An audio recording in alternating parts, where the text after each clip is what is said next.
Selamat siang, kembali lagi di berita viral terkini dengan saya Naif Alfa Pratama. Dilaporkan telah terjadi perampokan pada tanggal 13 Oktober 2023 di Jalan Merdeka yang diduga dilakukan oleh dua emak-emak berdaster yang terlilit hutang piutang. Pada tanggal 13 Oktober 2023, korban melapor kepada pihak berwajib di Polsek Prambon. Korban kemudian diwawancari oleh pihak berwajib dalam beberapa pertanyaan-pertanyaan seputar kronologi yang ia alami. Dan korban pun menyatakan bahwa pada hari itu korban sedang tidur siang dan ia pun tidak merasakan tanda-tanda adanya kemalingan di rumahnya. Tetapi ketika ia terbangun dan ia ingin mengecek handphone miliknya, tiba-tiba handphone miliknya sudah tidak ada di sampingnya. Korban baru menyadari bahwa rumahnya tadi dibobol oleh seseorang dan orang tersebut telah mengambil beberapa barang-barang berharganya. Korban pun mengetahui bahwa ia telah dirampok oleh seorang pencuri. Ia pun langsung melaporkan kasus ini kepada pihak berwajib dan korban diduga mengalami kerugian sebanyak 50 juta. Karena hal tersebut, korban berharap kepada pihak berwajib untuk segera menangkap pelaku pencurian tersebut di rumahnya.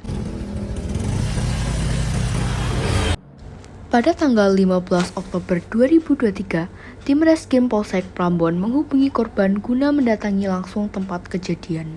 Tim Reskrim mendokumentasikan letak barang-barang yang dicuri dan memberi beberapa pertanyaan terkait kronologi lebih jelas.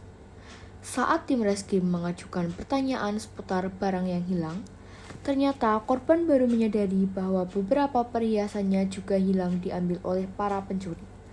Tim Reskrim pun dengan sigap mencari toko emas terdekat guna untuk menindaklanjuti masalah tersebut. Pada keesokan harinya, pihak berwajib pun mendapatkan informasi dari toko emas Sumber Rezeki Prambon. Pihak berwajib pun beserta korban langsung mensurvei lokasi toko emas Sumber Rezeki Prambon guna untuk menyelidiki lebih dalam terkait masalah yang sedang ditangani. Saksi tersebut melaporkan kepada pihak berwajib karena ia merasa curiga bahwa pelaku menjual beberapa emas yang bukan beratasnamakan dirinya melainkan atas nama korban yang juga sebagai kenalan sang saksi. Itu sebenarnya saya sudah curiga, jadi gini kronologinya.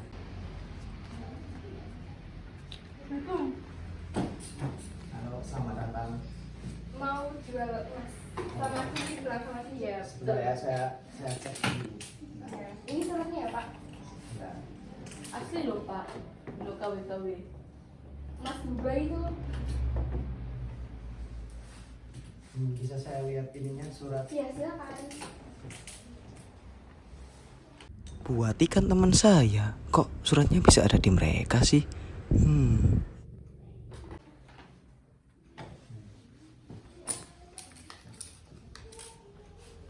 Ayo kita berapa juta?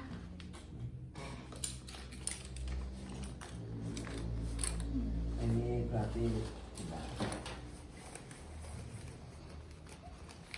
totalnya segini ya. Lumayan lah cuan. Terima kasih. Iya. Kalau kita. Nah, kira-kira seperti itu kronologinya. Sejak awal juga saya udah curiga ini milik Ibu Wati. Ibu Wati kan teman saya, kok bisa ada di mereka gitu. Saya juga bingung gitu. Apakah Bapak mengetahui ciri-ciri dari pelakunya? Nah, kebetulan saya kemarin sudah foto dari CCTV toko saya. Ini kira-kira seperti ini. Oh iya Pak. Bisa. Coba dicoba. Sepulang dari toko emas, tim Reskrim dengan sigap langsung mencari data-data dan identitas dari pelaku pembobolan rumah yang dilakukan oleh dua emak-emak berdaster. Hingga pada akhirnya, polisi berhasil menemukan data tersebut dan langsung menghampiri pelaku ke rumahnya dan membawanya untuk menjalani konferensi pers. Kabarnya sekarang mereka sedang menjalani konferensi pers di Polres. Selanjutnya berita ini akan saya berikan kepada saudara saya yang di tempat. Terima kasih. Terima kasih kepada saudara Naif telah menuliskan berita kepada saya. Kita lanjut akan wawancara kepada Bapak siapa Pak? Pak Reno. Dan Ibu Rini. Kira-kira hasil dari konferensi pers yang sudah dilakukan tadi itu apa Bu? Kami menyita beberapa barang bukti yakni uang tunai, sepeda motor dan juga perhiasan yang belum dijual.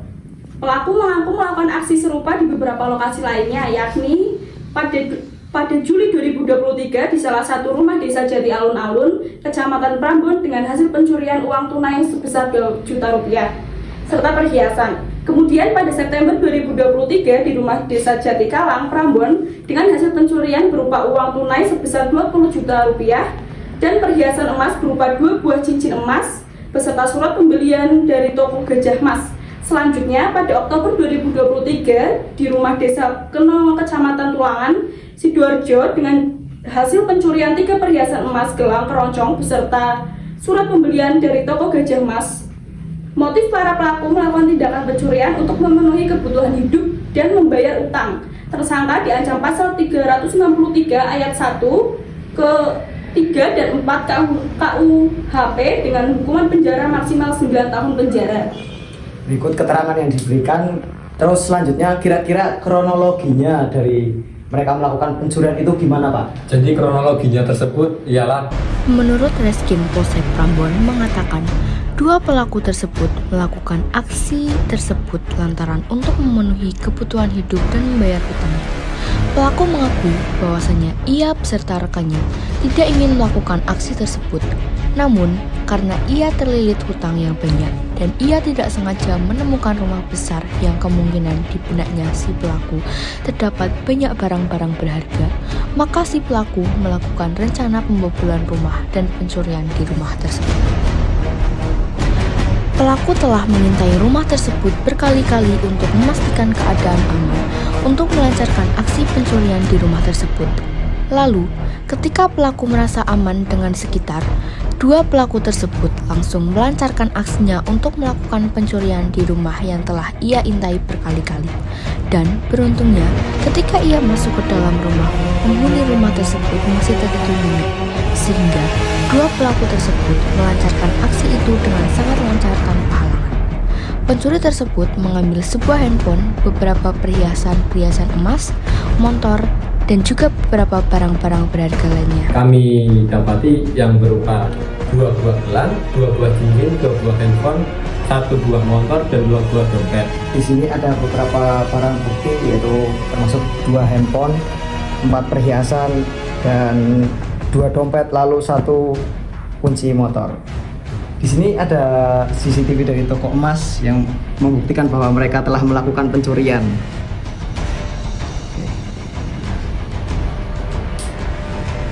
Ya.